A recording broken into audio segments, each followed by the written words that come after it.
শুভ বিজয়ার নতুন বছরের দীপাবলির কিন্তু এই প্রথম আপনাদের সাথে পুজোর পরে উৎসবের পরে দেখা হলো। আমি সকলকে নতুন বছরের শুভেচ্ছা জানাচ্ছি এবং গতকাল শিবরাত্রি গেছে, শিবরাত্রির সবাইকে আমি শুভেচ্ছা, অভিনন্দন এবং প্রণাম জানাচ্ছি।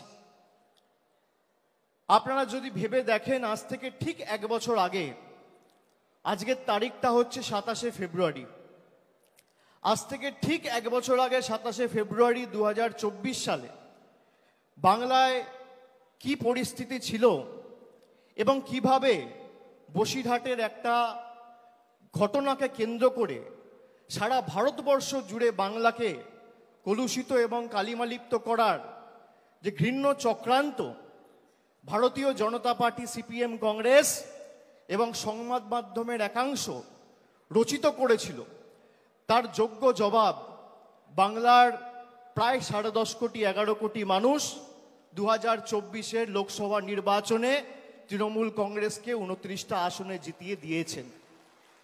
বিজেপির 18টা আসন ছিল। অহংকারের কারণে, বাংলার মানুষকে বঞ্চিত করার কারণে, লাঞ্ছিত করার কারণে, নিপীড়িত, অত্যাচারিত, শোষিত করার কারণে 18 থেকে তারা 12-এ নেমে এসছে। তারপরেও তাদের শিক্ষা হয়নি। এখনো পর্যন্ত গরিব মানুষের টাকা বন্ধ।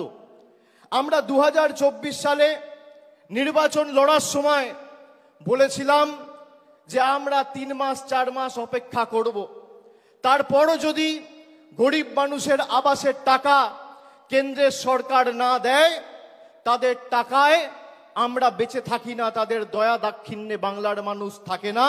রাজ্য সরকার নিজে সেই 12 লক্ষ মানুষকে টাকা দিয়ে তাদের বাড়ি করার ব্যবস্থা করে দেবে। রাজ্য সরকার কথা দিয়েছিলেন, আমাদের মুখ্যমন্ত্রী সেই কথা রেখেছেন। 31শে ডিসেম্বর 2024-এর আগে 12 লক্ষ মানুষকে বাড়ির প্রথম কিস্তির টাকা সরাসরি ডাইরেক্ট ব্যাংক ট্রান্সফার করে তাদের অ্যাকাউন্টে পৌঁছে দিয়েছেন।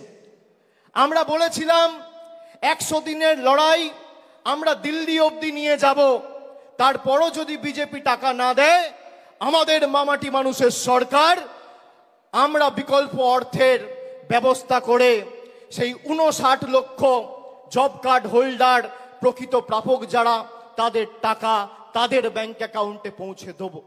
নির্বাচন ঘোষণা হওয়ার আগে কলকাতার রেড রোড থেকে মমতা বন্দ্যোপাধ্যায় ঘোষণা করেছিলেন যে আমরা এদের দয়া দাক্ষিণ্যে বেঁচে নেই। অনেক লড়াই করেছি, আন্দোলন করেছি, এদেরকে রাজনৈতিকভাবে হারিয়েছি, আর এদের কাছে আমরা মাথা নত বা বশ্যতা স্বীকার করব না। আমাদের মামাটি মানুষ সরকার এই 59 লক্ষ প্রকৃত প্রাপককে 100 দিনের টাকা তাদের ব্যাংক অ্যাকাউন্টে পৌঁছে দেবে। আমরা দিয়েছি, কিন্তু আমার কোথাও যেন মনে হয়েছে নির্বাচন গেছে, তারপরও একের পর এক ষড়যন্ত্র হয়েছে এবং আমাদের দল সর্বোপরি এই রাজ্য পশ্চিমবঙ্গকে ছোট করার একের পর এক ষড়যন্ত্র, চক্রান্ত, পরিকল্পনা করেছে। যত পরিকল্পনা হয়েছে তত এরা মুখ থুবড়ে পড়েছে। আপনারা দেখেছিলেন সন্দেশখালি থেকে শুরু করে, আরজিকর থেকে শুরু করে কিভাবে পশ্চিমবঙ্গকে সারা দেশের কাছে এরা ছোট করেছিল। এদের গায়ে জ্বালা কি যে বাংলার মানুষকে এরা ভুল বোঝাতে পারেনি। এরা বাংলাকে গুজরাট, উত্তরপ্রদেশ, মধ্যপ্রদেশ করতে পারেনি। যতদিন আমরা আছি, তৃণমূল কংগ্রেসের লক্ষ লক্ষ কোটি কোটি কর্মী সমর্থকরা আছে, আমরা বুকের রক্ত দিয়ে বাংলাকে আগলে রাখবো। বিজেপির কাছে সব থাকতে পারে, ইডি আছে, সিবিআই আছে, বিচার ব্যবস্থার একাংশ আছে, সংবাদ মাধ্যম আছে, লক্ষ লক্ষ কোটি কোটি টাকা আছে, ইলেকশন কমিশন আছে, ইনকাম ট্যাক্স আছে, কিন্তু তৃণমূল কংগ্রেসের মতো বুকের রক্ত দিয়ে দলকে আগলে রাখার মতো একটা কর্মী এরা 10 বছরে তৈরি করতে পারেনি। এটাই আমাদের আর তাদের মধ্যে পার্থক্য। ইতিমধ্যেই আপনারা দেখেছেন ভোটার লিস্টের কাজ হয়েছে নভেম্বর ডিসেম্বর মাসে। আমি এমএলএ সহ ব্লকের সভাপতি যারা আছে তাদেরকে বলবো কোথাও আমাদের কাজে যেন কোনো রকম শিথিলতা না আসে। তার কারণ বিজেপি যে করে হোক কিভাবে বাংলাকে কলুষিত করেছে আপনারা বিগত দিনে দেখেছেন। আগামী ২৬-এর লড়াইয়ের জন্য আমাদের প্রস্তুত থাকতে হবে। আমরা যতবার লড়েছি এদেরকে গোহারা হারিয়েছি। আমাদের লক্ষ্য, মমতা বন্দ্যোপাধ্যায় গত মাসে বিধানসভা থেকে বলেছে 2/3 বেশি আসন নিয়ে তৃণমূল ক্ষমতায় আসবে। 2/3 মানে 195 বা 196টা আসন। আমি আপনাদের বলবো আমরা 214টা আসন 2021-এ পেয়েছিলাম। সেই লক্ষ্য অবিচল থেকে আমাদের সেই মাপকাঠি পেরিয়ে 215-র বেশি আসন নিয়ে চতুর্থবার যাতে বাংলার মুখ্যমন্ত্রী মমতা বন্দ্যোপাধ্যায় হয় সেটা আমাদের সকলকে সুনিশ্চিত করতে হবে। লড়াইয়ে 1 ছটাক জমি ছাড়া যাবে না। সর্বস্তরের কর্মী সমর্থক সবাইকে নিয়ে কাজে নামতে হবে। কে কবে ফোন করে নির্দেশ দেবে তারপর কাজ করব। নিজেরা যারা দলকে ভালোবাসেন মানুষের কাছে যান। 2024-এর লোকসভা নির্বাচনে আমি ডায়মন্ড হারবার থেকে আপনাদের বললে বিশ্বাস করবেন না, 7,10,000 ভোটে জেতার পর 3 মাস ঘুমাতে পারিনি। তার কারণ আমি এই ঋণ কিভাবে পরিশোধ করব, আমি এই ভালোবাসা কিভাবে পরিশোধ করব, আমি 3 মাস ঘুমাতে পারিনি। তারপর মানুষের কাছে সেবাশ্রয় নিয়ে গেছি। একটা এমএলএ, একটা ব্লক সভাপতি, একটা পঞ্চায়েতের মেম্বার, একটা কাউন্সিলর, মিউনিসিপ্যালিটির চেয়ারম্যান, ব্লকের সভাপতি, টাউনের প্রেসিডেন্ট নিজের কাছে ক্ষমতা কুক্ষিগত করে রাখলে হবে না। মানুষের কাছে মানুষের দাবি নিয়ে মমতা বন্দ্যোপাধ্যায়ের জনমুখী কর্মসূচি পৌঁছে দিতে হবে। এটাই আমাদের লক্ষ্য থাকা উচিত। আর আমি কর্মীদের বলবো এই দল মমতা বন্দ্যোপাধ্যায়ের আন্দোলন আর কর্মীদের ত্যাগ তিতিক্ষা কৃচ্ছ সাধনের মাধ্যমে আজকে বটবৃক্ষে তৃণমূল কংগ্রেস পরিণত হয়েছে। যারা বুথে বসে প্রাণ দিয়ে পোস্টার মারছেন, ব্যানার লাগাচ্ছেন, দেওয়াল লিখছেন, মিছিলে হাঁটছেন, তারাই তৃণমূল কংগ্রেসের আসল সম্পদ। আমি আপনাদের বলবো যতদিন আপনারা আছেন এই বিজেপির ষড়যন্ত্রের চক্রব্যূহ আমরা বিগত দিনে যেভাবে ভেঙে চূর্ণ বিচূর্ণ করেছি আগামী দিনেও ভেঙে চূর্ণ বিচূর্ণ করব।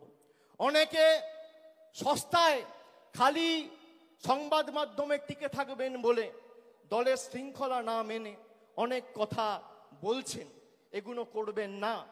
যদি কেউ দলকে ভালোবাসেন সে কোনোদিন দলের শৃঙ্খলার বাইরে যাবে না। একটা কর্মী কোনোদিন দলের শৃঙ্খলার বাইরে যায় না। আমি এমএলএ, আমার কত ক্ষমতা, আমি দলের মুখপাত্র, আমার কত ক্ষমতা, আমি দলের সাংসদ, আমার কত ক্ষমতা, আমি টাউন চেয়ারম্যান, আমার কত ক্ষমতা দেখাতে গিয়ে আপনি দলকে ছোট করছেন। আর যারা এই কাজগুলো করেছে একদিকে ভালো হয়েছে, তাদেরকে চিহ্নিত করা গেছে। বিগত দিনে যারা দলের সাথে বেইমানি করেছিল, মুকুল রায়, শুভেন্দু অধিকারী, এদেরকে চিহ্নিত করার কাজটা আমি করেছিলাম। আগামী দিনেও যদি কেউ দলের সাথে বেইমানি করে এদের চিহ্নিত করে এদের লেজে গোবরে করে প্যাকেট করে বাংলা ছাড়া করার দায়িত্বটা আমি আমার কাঁধে তুলে নিলাম। বাজারে রটিয়ে দেওয়া হচ্ছে অভিষেক বন্দ্যোপাধ্যায় বিজেপিতে যাবে। আরে আমার গলা কেটে দিলে কাটা গলা থেকে মমতা ব্যানার্জি জিন্দাবাদ বেরোবে। আমি বেঈমান নই। বাজারে ছড়িয়ে দেওয়া হচ্ছে নতুন দল আসছে, বিজেপির হাতে কলকে আর তামাক খেয়ে কয়েকটা সংবাদ মাধ্যম আর 2-4টে সাংবাদিক এই কাজটা করছে। আমি তাদের নাম করে এই সবার পরিবেশ নষ্ট করব না। আর খবরে যা দেখবেন আমি আপনাকে বলছি 100তে 100টাই মিথ্যে। কোনো খবরের কথায় বিশ্বাস করবেন না। কালকে খবরে দেখানো হয়েছে অভিষেক বন্দ্যোপাধ্যায়ের বিরুদ্ধে ইডি চার্জশিট দিয়েছে, সিবিআই চার্জশিট দিয়েছে। 28 পাতার চার্জশিট, 2 জায়গায় খালি আমার নামটা লিখেছে। তাও অভিষেক বন্দ্যোপাধ্যায় কে, বাড়ি কোথায়, সাংসদ না বিধায়ক না পঞ্চায়েত প্রধান, কোথায় থাকে, কার ছেলে, কোনো পরিচয় নেই। বিজেপি নেতারা যেমন ভাববাচ্ছে কথা বলতো, ইডি সিবিআই এখন ভাববাচ্ছে কথা বলছে। এই ভয়টা দেখে আমার ভালো লেগেছে। খবরে যা বেরোয় 100তে 100টাই মিথ্যে, আমি আপনাকে বলছি। 12 লক্ষ মানুষকে বাড়ি দিয়েছে আমাদের সরকার। একদিন একটা খবর দেখেছেন? 2.5 কোটি মানুষকে, 2.5 কোটি মহিলাদের, মায়েদের, দিদিদের, বোনেদের নিজের গচ্ছিত সঞ্চিত সরকারি, রাজ্য সরকারের কোষাগার থেকে আমাদের সরকার লক্ষ্মীর ভান্ডার দিয়েছে 50,000 কোটি টাকা খরচা করে। একদিন খবর দেখেছেন? এই খবর দেখবেন না। পথশ্রীতে প্রায় গত 3 বছরে 15,000 কোটি টাকা খরচা করে প্রায় 24,000 কিলোমিটার রাস্তা তৈরি করেছে। খবরে দেখেছেন? কেন্দ্র থেকে এক পয়সা না নিয়ে দেখবেন না। অভিষেক ব্যানার্জির বিরুদ্ধে সিবিআই চার্জশিট দিয়েছে। আরে আমি সকাল বিকেল কথা পাল্টাই না। 5 বছর আগে কোভিডের সময় 2020 সালে বলেছিলাম যে আমার বিরুদ্ধে যদি কোনো রকম কোনো প্রমাণ বা কোনোভাবে সিবিআই বা ইডি প্রমাণ করতে পারে বা তথ্য দিতে পারে আদালতে যে আমার প্রত্যক্ষ বা পরোক্ষ মদতে কোনো ভুল হয়েছে, কোনো দুর্নীতি হয়েছে, কেউ 10 পয়সা তুলেছে, আপনাকে চার্জশিট দিতে হবে না, সামান দিয়ে আমায় ডাকতে হবে না, ফাঁসির মঞ্চ করুন, গিয়ে মৃত্যুবরণ করব। আজকে একই কথা বলছি। আপনার কাছে প্রমাণ থাকলে প্রমাণ দেবেন। আমাকে তো সিবিআই ডেকেছিল নবজোয়ারে, যখন গেছিলাম যাত্রা বন্ধ করে এসেছি একদিনের জন্য। সিবিআই দপ্তরে গেছি, 10 ঘন্টা জিজ্ঞাসাবাদ করেছে। তারপরের দিন আবার বাঁকুড়ায় গিয়ে নবজোয়ার শুরু করেছি। কাঁচকলা। আপনি কি ভাবছেন থমকে চমকে দমিয়ে রাখবেন? আমি অন্য ধাতুতে তৈরি। আপনি যত প্রহার করবেন, যত আঘাত করবেন, মানুষের কাছে যাব মাথা নত করে সমর্থন চাইবো। আপনাদের কাছে আত্মসমর্পণ, বশ্যতা স্বীকার করার পাত্র অভিষেক বন্দ্যোপাধ্যায় নয়। আমরা সবাই এসছি আমাদের নেত্রীর কাছ থেকে তার নির্দেশ নিয়ে আগামী দিন এলাকায় ফিরে গিয়ে কাজ শুরু করার লক্ষ্যে। খুব সম্ভবত 3 তারিখ থেকে উচ্চ মাধ্যমিক পরীক্ষা রয়েছে। উচ্চ মাধ্যমিক শেষ হওয়ার পরে আমাদের হাতে বেশি সময় নেই। অনেকে ভাবছেন 1 বছর সময় রয়েছে এখনো, তারপর নির্বাচন হবে। 1 বছরের মধ্যে 2 মাস 3 মাস বর্ষা রয়েছে, তার মধ্যে 15 দিন পরীক্ষা রয়েছে, 2 মাস কালী পুজো, দুর্গা পুজো, দেখতে গেলে হাতে 4-5 মাসের বেশি সময় নেই। এখন থেকে মাঠে নামুন, রাস্তায় থাকুন, অতন্দ্র প্রহরীর মতো বাংলাকে আগলে রাখুন। যেখানে দরকার হবে আপনারা যে পাড়ায় যেতে বলবেন, যে বুথে ঢুকতে বলবেন, আগামী দিনে আমি যাব, কথা দিয়ে যাচ্ছি। কিন্তু লড়াইটা নিজের কাঁধে তুলে নিয়ে 214 থেকে একটা আসন হলেও আমাদের বাড়াতে হবে। 2026-এ আমাদের লক্ষ্য যে কটা আবর্জনা বিজেপির, ওই 70-75টা তো জিতেছিল, তার মধ্যে 10 জন চলেই এসছে। আর নির্বাচন হয়েছে, সেখানেও তৃণমূল কংগ্রেস জিতেছে। নির্বাচন যখনই হয়েছে, যারা বিজেপি থেকে এসে তৃণমূলের প্রার্থী হয়ে নির্বাচনে দাঁড়িয়েছে, মানুষ তাদের দুহাত তুলে সমর্থন করেছে।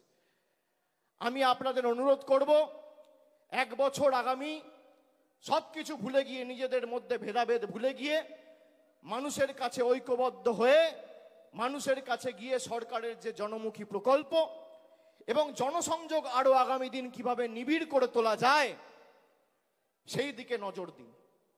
ষড়যন্ত্র করে কোনো লাভ নেই। যারা হোয়াটসঅ্যাপ গ্রুপে রাজনীতি করতে চান, এসব করে কোনো লাভ নেই। মানুষের পাশে দাঁড়িয়ে মানুষের জন্য কাজ করতে হবে। আর যারা চক্রান্ত করবেন তারাই আক্রান্ত হবেন। মানুষের জন্য কাজ করতে গেলে মানুষ কিসে খুশি, মানুষ কিসে অখুশি, কি প্রয়োজন, কোথায় জল যাচ্ছে না, কোথায় কে কন্যাশ্রী পাচ্ছে না, কোথায় কে লক্ষ্মীর ভান্ডার পাচ্ছে না, আমাদের সেই কাজগুলো সুনিশ্চিত করতে হবে। এটাই তো বাংলার বৈশিষ্ট্য। নানা ভাষা, নানা মত, নানা পরিধান, বিবিধের মাঝে দেখো মিলন মহান। বৈচিত্র্যের মধ্যে একতা।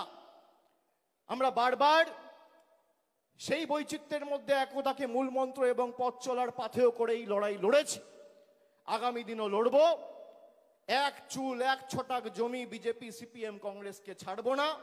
এদের যত ক্ষমতা আছে প্রয়োগ করুক। মানুষের সমর্থন নিয়ে তৃণমূল কংগ্রেস আগামী দিন 215-র বেশি আসন নিয়ে ক্ষমতায় আসবে, এই বিশ্বাস আমি রাখি। আমি বক্তব্য দীর্ঘায়িত করব না। আপনাদের সকলকে আর একবার কৃতজ্ঞতা, প্রণাম, অভিনন্দন, শ্রদ্ধা জানিয়ে আমার বক্তব্য শেষ করছি। জয় হিন্দ, বন্দে মাতরম, জয় বাংলা।